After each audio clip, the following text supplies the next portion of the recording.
de l'info de ce jeudi matin. On s'intéresse aujourd'hui à la course pour la présidentielle et au scandale médiatique qui touche la plupart des candidats, Malouki. Oui, et je le disais à Axel Mézinel, cette semaine, je crois bien qu'il y a une ou plusieurs Olivia Pope dans le backstage des partis politiques français. Alors pour ceux qui ne connaissent pas Olivia Pope, c'est le personnage principal de la série Scandal, une série qui parle des dessous du pouvoir aux États-Unis.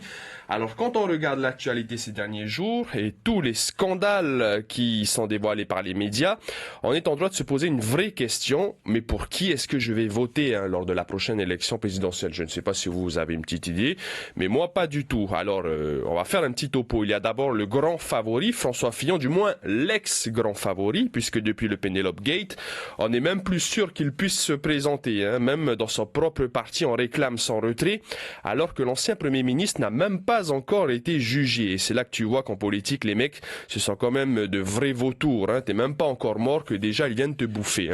Ensuite, il y a Marine Le Pen, qui est pour l'heure en tête de la plupart des sondages. Marine Le Pen est un peu embêtée, car elle aussi est l'objet de suspicion du Parlement européen, cette fois, pour une possible affaire d'emploi fictif.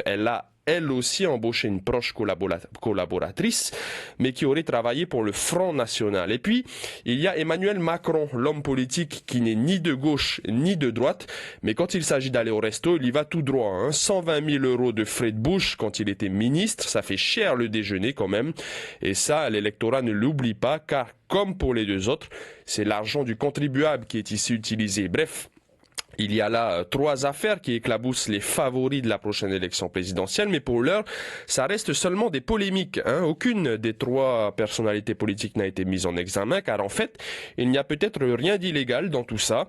Un parlementaire peut embaucher un proche en tant que collaborateur et un ministre dispose de frais de bouche, c'est absolument normal. Maintenant, c'est là que l'on verra tout le talent de ces politiques, car il leur reste encore quelques mois pour faire oublier ces petites affaires et conquérir le pouvoir.